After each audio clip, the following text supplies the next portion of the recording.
Good evening, you are watching ReNEWS in English. I am Sona Tumanyan. Returning to the statements from the Iranian officials, my colleague David Genjayan discussed the topic with Orientalist Armen Petrosyan. Let's not forget that both in the media and at the level of state officials, Iran speaks about the strategic significance and importance of its border with Armenia. Recently, commentary from Iranian officials regarding the potential signing of an Armenia-Azerbaijan peace treaty in the so-called Zengezur corridor has been incessant. During this time, Iran, through officials at various levels, has been emphasizing the need to preserve territorial integrity.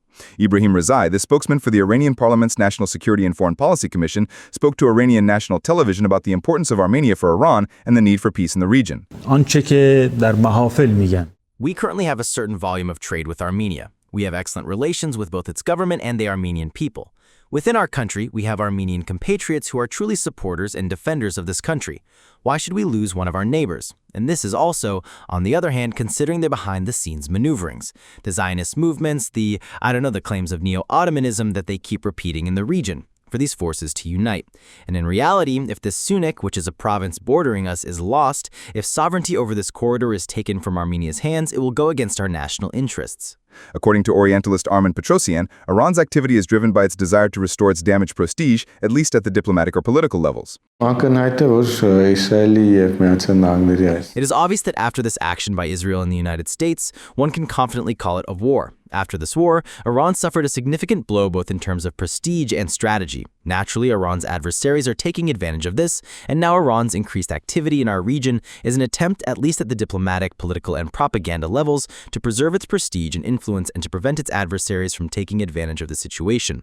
Moreover, this includes not only the United States and Israel, who are increasingly trying to strengthen their presence near Iran, this time in the South Caucasus, in our region, but also traditional rivals, for instance, Turkey, and why not the Russian Federation, right?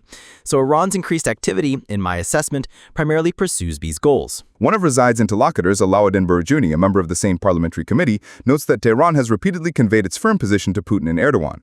Iranian officials emphasize the dangers of the involvement of extra-regional states. Other forces should not interfere in these matters. Their interference over the years has created crises, created problems, and hindered the resolution of issues. If the issue is in fact left to the countries of the Caucasus region themselves, I believe it is solvable. If others do not provoke, if, they don't give weapons to some of these countries, if others also do not interfere in the matter, the problem is solvable. In an interview with Iranian state media, Caucasus expert Ahmed Kazemi elaborated on the possible objectives of the so-called Zengezur corridor and the subsequent supposed increase in foreign influence in the region. At the core of Baku's and Ankar's goals is the creation of the false Zengezur corridor to weaken Iran's influence. In international practice, there is no corridor in the world for any exclave. The situation with the Kaliningrad and Alaska exclaves confirms this. Iran's recognition of the territorial integrity of Azerbaijan and Armenia does not include a corridor or anything of the sort. Iran continues to convey its firm position to all actors pursuing interests in the region on a daily basis, stressing the importance of Armenia's territorial integrity and viewing the so-called Zengezur corridor as a threat to its national interests. David Genjoyan, Mukherkich Hechatrayan, ReOpen Media.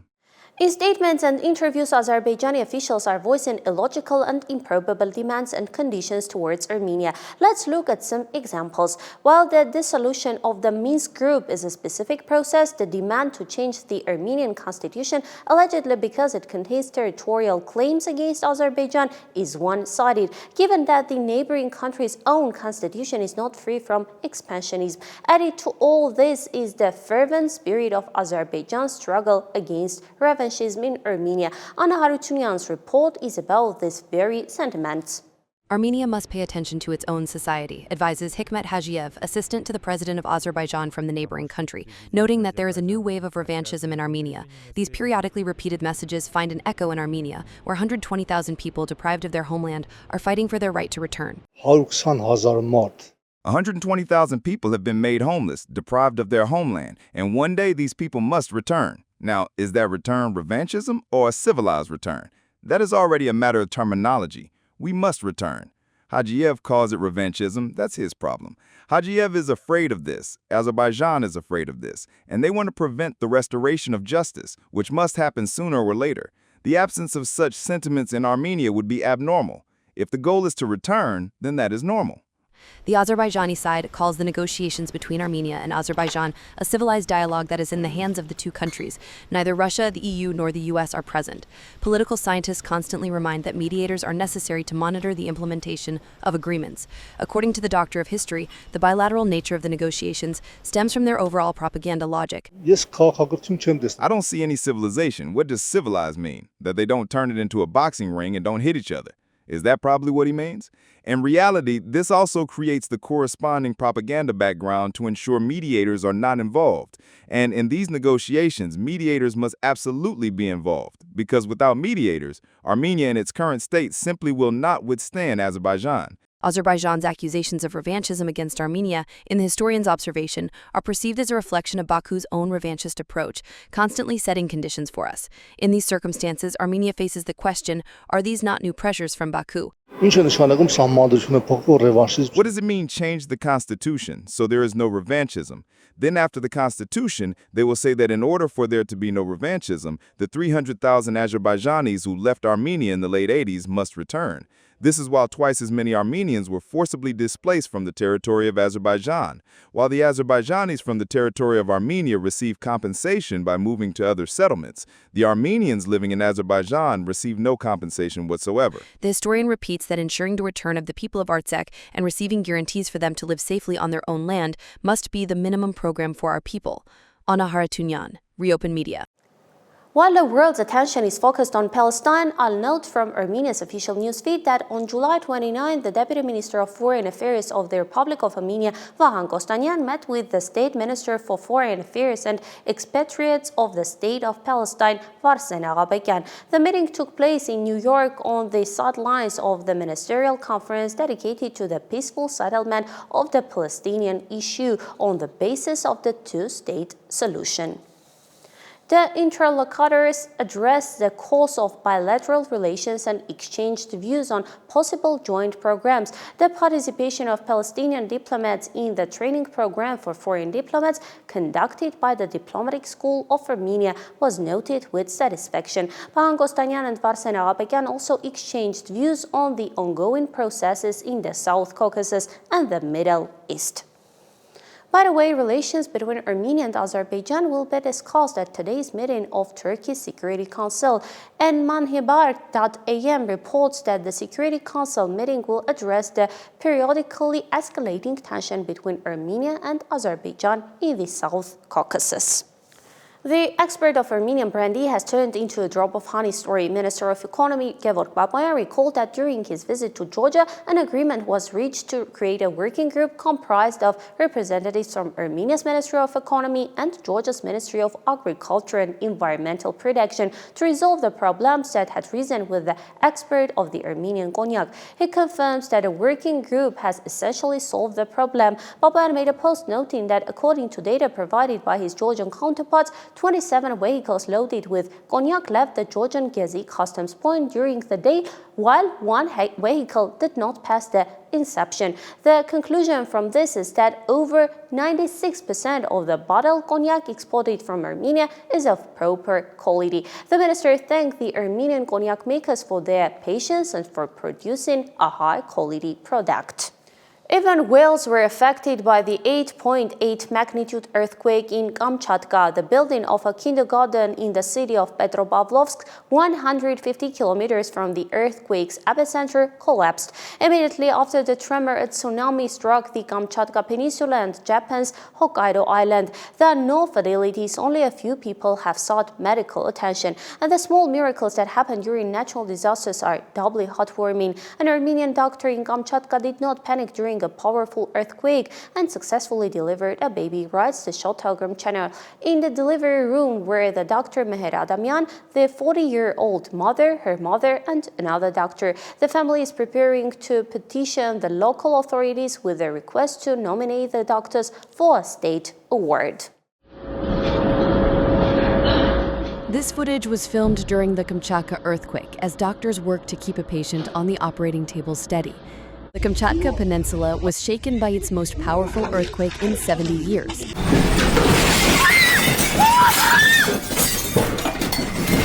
The epicenter of the 8.7 magnitude tremors was located 150 kilometers southeast of Petropavlovsk-Kamchatsky, at a depth of 17 kilometers. Local residents note that the earthquake was not only powerful but also unusually long, unlike the typical tremors in the region. Eyewitnesses report that cars were swaying in the streets, and people, fearing aftershocks, rushed to leave buildings. Some went to summer homes or open areas. One woman was injured at the airport building. According to the Kamchatka Minister of Health, no other injured parties have sought medical assistance. The effects of the earthquake were also felt in neighboring regions. On the island of Paramushir in Sakhalin, 4 tsunami waves were recorded, the third of which nearly flooded the port and a fish processing plant. Residents were evacuated and there are no casualties. The governor of Sakhalin reported that the water and electricity supply systems may be damaged, and restoration work will begin after the tsunami threat has passed. The tsunami threat also spread to Japan, where about 1.2 million people were evacuated from 63 settlements. Near the city of Tateyama in Chiba Prefecture, tsunami waves washed 4 whales ashore, an event that made a deep impression on local residents. An evacuation began in the city of Matsushima in Miyagi Prefecture. The National Meteorological Agency reported that wave heights in some parts of Japan could reach 3 meters. During the 2011 tsunami disaster, wave heights reached almost 40 meters. A tsunami warning was issued for the Hawaiian Islands, and a watch was established for Alaska and the Pacific coast. Commercial ports are closed and evacuations are ongoing. Tsunami waves have already hit the coast of the state of California. United States President Donald Trump has issued a warning to be cautious of the tsunami. Experts note that strong aftershocks could continue for at least a month. The Kamchatka government shortened the workday for government agencies until 1 p.m. Despite the destruction, local residents are trying to return to normal life while waiting for further developments. Mary Danielian, ReOpen Media. Warm diplomatic relations are becoming more tangible in the Russian-Ukrainian zone. Azerbaijan is increasing its support for Kyiv and plans to supply the Ukrainian army with Soviet-caliber artillery shells. Donetsk television reports that Azerbaijan is resuming serial production of 122mm and 152mm caliber artillery shells at the Aviaggregat plant in Baku. Negotiations are also on the way with Bulgaria regarding the purchase and installation of 2 modern pieces of equipment for producing artillery shell casing. Trump has stated that First Lady Melania Trump likes Putin. We know Putin and Melania likes him, the U.S. president told New York Post journalist Miranda Devine. However, this warm statement is not stopping Trump from giving Putin a 10-day deadline starting today. After that, the U.S. will impose tariffs. Yesterday, you mentioned that you would change the Russia deadline to 10 to 12 days.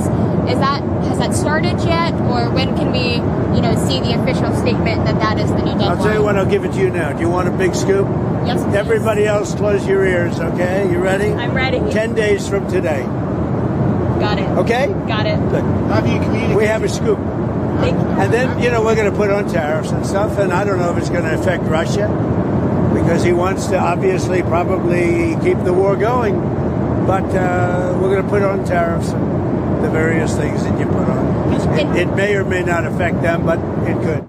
Meanwhile, the U.S. Secretary of Defense Pete Hegseth appears to want to bid farewell to the Pentagon. He is considering the possibility of running in the election for governor of Tennessee next year. To do so, he would have to leave his post as head of the Pentagon, reports NBC News citing its sources.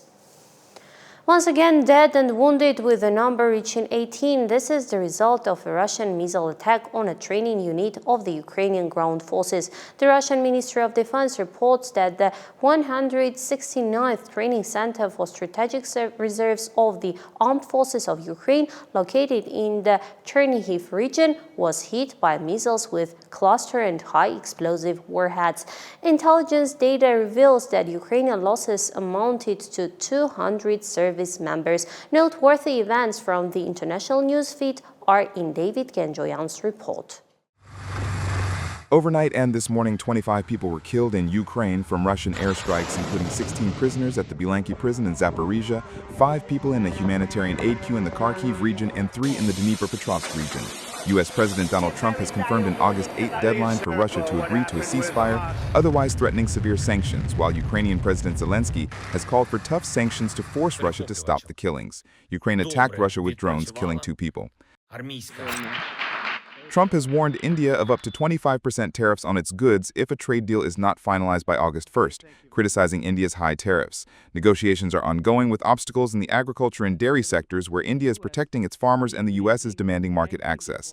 The goal is to increase trade from $190 billion in 2024 to $500 billion. India has already lowered tariffs on some U.S. goods to reduce its $45 billion deficit. UK Prime Minister Keir Starmer has announced that the United Kingdom will recognize a Palestinian state at the UN General Assembly in September if Israel fails to take concrete steps to end the catastrophic situation in Gaza, including agreeing to a ceasefire and committing to a two-state solution. Israeli Prime Minister Benjamin Netanyahu called it a reward for Hamas terrorism, while Starmer stressed that the goal is to improve the situation in Gaza and preserve the possibility of a two-state solution, despite Israel's resistance. France will begin airdropping humanitarian aid into Gaza in the coming days, the French Foreign Ministry announced. The French airdrop will be carried out to meet the most urgent needs of the civilian population of Gaza, which is facing a humanitarian crisis of unprecedented scale, the Quai d'Orsay stated, adding that maximum precautionary measures will be taken during the operations to ensure the safety of Gaza's residents.